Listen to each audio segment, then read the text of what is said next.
Rising to the top of 3 professions, it's hard to find a more inspiring story than that of Arnold Schwarzenegger's. So how did the boy from a small town in Austria become the greatest bodybuilder of all time, Hollywood's leading action star, and the governor of California? Born in a small farming village in Austria in 1947, Arnold was brought up in a very strict household. Both his parents were police chiefs. His father wanted him to join the military, and at that time, Austrian children were expected to follow in their parents' path. But Arnold couldn't see that for himself, and from a young age he was determined to get out of there and make something of his life. By chance, he saw a bodybuilding magazine, and on the cover was a man named Reg Park. It told the story of how he became Mr. Universe, moved to America and was now starring in the new Hercules movie. Arnold read the magazine from cover to cover and felt that was the blueprint of his life mapped out, right there in front of him. From that moment on, Arnold had a plan, a vision, and he was willing to do whatever it was going to take to get there. At the time, bodybuilding was almost unheard of in Austria, and Arnold was constantly mocked by his friends and told it was a waste of time. He was even called an embarrassment by his father. Undeterred, Arnold continued to train hard, impressing the former Mr. Austria, who invited him to come and train at his gym in Graz. Arnold was so dedicated, he would break into the local gym on weekends just so that he could train. At 18, Arnold signed up to the Austrian army to fulfill his national service. During his time there, Arnold would go AWOL to compete in the Junior Mr. Europe contest, which he won. And while he had to spend time in an army jail on his return, the sergeant was so impressed that he won the competition. He allowed Arnold some special privileges and some extra time by himself so that he could train. In 1966, at just 19, Arnold took his first ever plane ride and entered the Mr. Universe competition, being held in London. He finished second, impressing one of the judges so much that he offered to take him in and coach him, setting out a new training program for Arnold.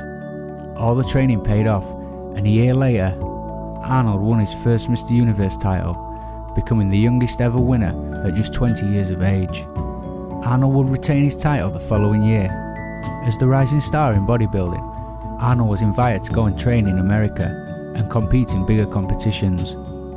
So in 1968, at the age of 21, Arnold moved to the States, training at the now famous Gold's Gym in Venice Beach. Arnold would train up to 6 hours every day, and in 1970 won his first Mr. Olympia title at the age of 23, becoming the youngest ever winner, a record that still stands to this day. Arnold would go on to dominate bodybuilding for almost a decade, and go on to win 5 Mr. Universe titles and 7 Mr. Olympia crowns. All the while, Arnold had his sights set on Hollywood. During this time between his training, Arnold would take acting classes and audition for roles. Yet again, Arnold faced many doubters and criticism when he wanted to become an actor.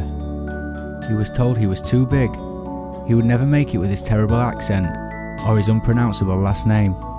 But Arnold knew if he pursued his new goal with the same ambition he did bodybuilding, he would not fail. Arnold picked up some small roles during the 70s, also starring in the bodybuilding documentary Pumping Iron, which helped to propel bodybuilding into the mainstream. Yet again, all the hard work paid off, and in 1982, Arnold got the lead role in Conan the Barbarian, which did well at the box office. Then in 1984, Arnold's film career blew up when he starred in The Terminator as a killing machine from the future. Arnold was initially offered the part of the hero in the movie, but felt that he could do more in the role of the villain. And despite only having 58 spoken words in the movie, the gamble paid off, and Arnold gained worldwide recognition. Ironically, Arnold's so-called weaknesses, his size, funny accent, and unpronounceable last name, actually became beneficial, making him stand out from other leading men. Off-screen, Arnold continued his American dream by gaining dual citizenship and becoming an American citizen, something he had dreamed of from being 10 years old. And in 1986, he married Maria Shriver, who was the niece of former US President John F. Kennedy. Being part of Maria's family gave Arnold an insight into the political world and what it was like to be part of political events. Arnold grew a strong interest in politics, and in 1990 to 1993 was appointed as chairman of the President's Council on Fitness by then President George Bush. This would fuel his political ambition. But for now, Arnold was busy in Hollywood. Arnold starred in a string of action movies throughout the 80s, also breaking into comedy roles, differentiating himself from other action stars with his comedic timing and witty one-liners.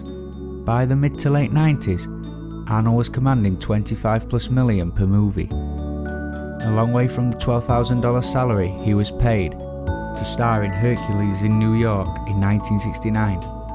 To date, Arnold's movies have grossed $4 billion worldwide. Arnold had accomplished his American dream he dreamt up in Austria as a small boy, but he wasn't finished yet, and in 2003 he announced he would run for governor of California, meaning he would have to walk away from his movie career. Everyone around him told him he was crazy, walking away from $25–30 million per movie, but in Arnold's own words, all the money he had made and the position he was in was all because of America, and it was time to give something back. So in 2003, to a lot of people's surprise, Arnold was elected the 38th governor of California. With no previous experience of holding a public office, Arnold refused to take the $178,000 salary and gave it back to the taxpayer. As governor, Arnold worked hard to improve the state's financial situation, promote new businesses, and protect the environment. And in 2006, easily won his bid for re-election in a landslide victory.